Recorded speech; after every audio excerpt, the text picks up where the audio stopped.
Hello everybody, welcome back to another AI video. In this one, I'm going to show you how to create text to AI videos, and we're going to do it in less than about 2 minutes. So hit the stopwatch. The first step, you want to go to kyber.ai. I'll put a link in the description.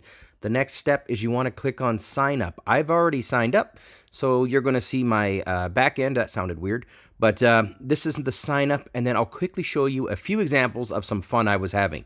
So here's one, a cartoon bulldog Dutch angle, and here's one of DJ Khaled doing DJ Khaled things, and here's one of my bulldog Kingston transforming into some sort of steampunk type thing. I don't know, with a Walkman on. Anyways, let's get into this. I'm going to show you how to do it. So the first step here, if you want to do it, is click create video. And then here's the thing. The first thing you want to do is you want to upload your initial image. So this is your starting image. So in this case, I'm going to go to my Finder, and then I'm going to go to my pictures, and then let's go with a cute image like this one. I've got a bulldog in a jumpsuit. Okay. Yeah, it is a criminal bulldog. It also looks like my dog, Kingston. So there we go. That is our initial starting state, our initial one. The next step is we're going to continue to the prompts.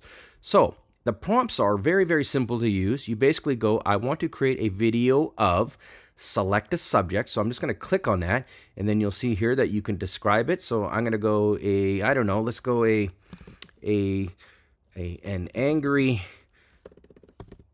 alien, an angry steampunk alien. Okay, something silly like that. Okay.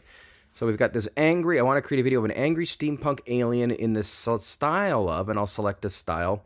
And in this one, well, we'll go with cinematic. You don't have to put steampunk in the original description, but I did anyways. And when I clicked on cinematic, it filled it in here. But do note, you can write in whatever you want. So if this isn't what you want, you can just type it in. We're going to continue to settings. And now you're going to see here that you get about 20 credits. I've already used a whole bunch up. I've only got 6 left. So I'm going to reduce this down to about 6 seconds. And then the next thing you'll notice here is I can show the initial image in the first frame.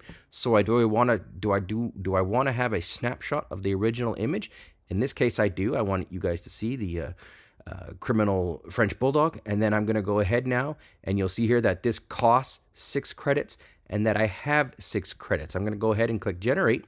And when it's done, I'm going to come back and show you what we got. All right, everybody, and here is the shot. Here's what we got. All right, we got our bulldog, and it morphs into some sort of strange alien. Now, again, this is the free version. If you go and log in and pay for it, you get a few more options, like reducing the number of steps, and kind of you can take out some of the wobble by reducing the amount of change and zoom and stuff like that. But overall, for a free, at least a free demo tool, this is pretty cool. Let me know if you've tried it out, if you got a paid account, if you like it. Thanks for watching.